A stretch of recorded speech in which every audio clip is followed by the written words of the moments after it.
नमस्कार बंधुरा सुषमा किचेने आपनादेर सबाइके अनेक अनेक स्वागत जानिए शुरू करछि आमार आजकेर नतून भिडियो। आपनारा देखिए बुझते पारछेन आज आमी खूब सामान्य खूब सिम्पल एकटी रेसिपि निये एसेछि। जेहेतु बेश कयेकदिन धरे खूब बेशी गरम पड़ছে और এই গরমে কিন্তু হালকা ফুলকা খাবার খেলে স্বাস্থ্যের পক্ষে খুব ভালো হয়। তো সেই জন্য আজ আমি বানাবো লাউ দিয়ে চিংড়ি মাছ। তো লাউ চিংড়ি আপনারা প্রত্যেকেই খেয়ে থাকেন, এটা কোনো নতুন রেসিপি নয়, এটা সবার বাড়িতেই রান্না হয়। তো আমি কি করে রান্নাটা করি সেটা আমি আপনাদের সাথে শেয়ার করছি। যারা নতুন বন্ধু আছেন তারা অবশ্যই এই রেসিপিটি সম্পূর্ণ দেখবেন। তো দেখুন এখানে প্রথমে আমি চিংড়ি মাছ নিয়েছি, খুব ভালো করে মাছটাকে বেছে ধুয়ে রেডি করে নিয়েছি। এবারে লাগছে লাউ। এই লাউটা আমি একদম কুচি কুচি করে কেটে নিয়েছি, দেখুন খুব সুন্দর করে এভাবে করে কেটে নিয়েছি। আর 4টা কাঁচা লঙ্কা আছে। এই রেসিপির জন্য কিন্তু 4টা লঙ্কাই এনাফ, কারণ লাউয়ের তরকারিতে কিন্তু ঝালটা একটু কমই দিতে হয়। এবার কড়াই বসিয়ে দিয়েছি, কড়াইতে দিয়ে দিচ্ছি সর্ষের তেল। তেল গরম হতে হতে এবার আমি মাছটাকে নুন হলুদ মাখিয়ে নেব। নুন হলুদ দিয়ে ভালো করে মাছটাকে মেখে নিচ্ছি।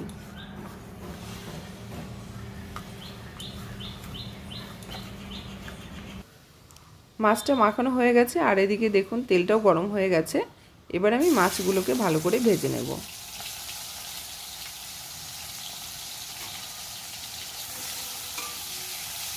অনেকে অনেক রকমভাবে এই রেসিপিটি আপনারা বানিয়ে থাকেন, তো আমি কি করে বানাচ্ছি অবশ্যই আপনারা পুরো ভিডিওটা দেখতে থাকুন। তো দেখুন মাছটা ভাজা হয়ে গেছে, এবার আমি তুলে নেব। মাছটা তুলে নিয়েছি, যে তেলটা রইলো ওই তেলের মধ্যে আমি ফোড়ন দিয়ে দেব। প্রথমে আমি দিয়ে দিচ্ছি তেজপাতা, এবার আমি দিয়ে দেব সাদা জিরে।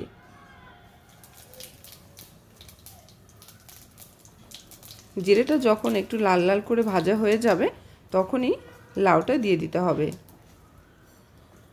তো দেখুন জিরেটা কিন্তু একদম লাল লাল হয়ে গেছে, এখন আমি লাউগুলোকে দিয়ে দিচ্ছি।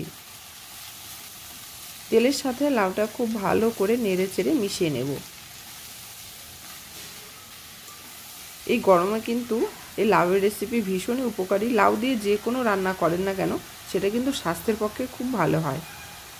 তো প্রথমে আমি দিয়ে দিলাম লবণ, হলুদ আর 4টা কাঁচা লঙ্কা বেটে নিয়েছিলাম সেটা। খুব ভালো করে নেড়ে চেড়ে মিশিয়ে নিচ্ছি।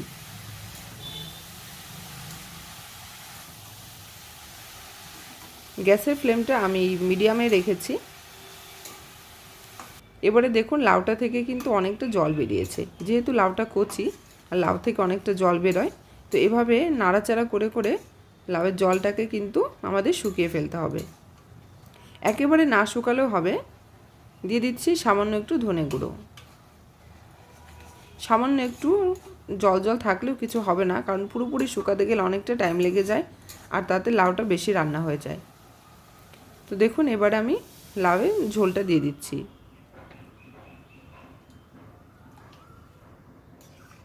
আবারও ভালো করে নেড়েচেড়ে মিশিয়ে নিয়েছি। এবার আমি হাই ফ্লেমে ঝোলটাকে ফুটতে দেব পুরো 10 মিনিট।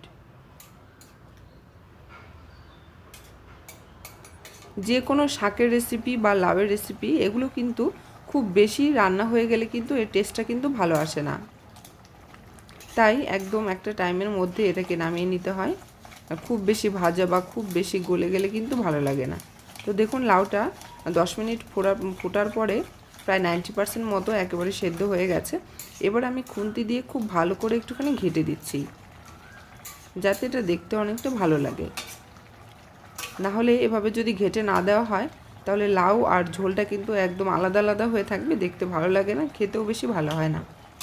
এভাবে করে আপনারা বানিয়ে দেখবেন, খেতে কিন্তু খুব ভালো হয়।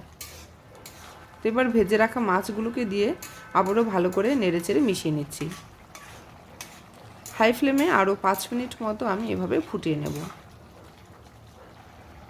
এই পর্যায়ে দিয়ে দিচ্ছি সামান্য চিনি, যেহেতু লাউয়ের তরকারি তো একটু মিষ্টি মিষ্টি খেতে কিন্তু বেশি ভালো লাগে।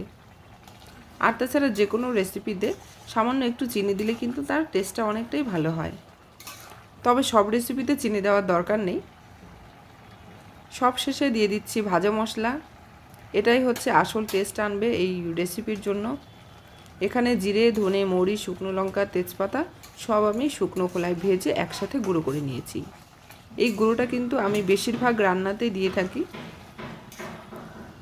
এভাবে আরও কিছুক্ষণ আমি ফুটিয়ে নিয়ে গ্যাস অফ করে নামিয়ে নেব। আমার আজকের সামান্য রেসিপি খুব সাধারণ একটি রেসিপি। আপনাদের যদি এতটুকু ভালো লেগে থাকে তাহলে অবশ্যই রিকোয়েস্ট করব একটা লাইক করবেন, কমেন্ট করে জানাবেন কেমন হয়েছে, এবং অবশ্যই আমার চ্যানেলটি সাবস্ক্রাইব করে অল নোটিফিকেশন অন করে দেবেন, যাতে আমার সমস্ত রেসিপির আপডেট সবার আগে আপনার কাছে পৌঁছায়। আর এইভাবে আমার পাশে থাকবেন, ভালো থাকবেন, সুস্থ থাকবেন। ফিরে আসছি আরও একটি নতুন ভিডিও নিয়ে। নমস্কার।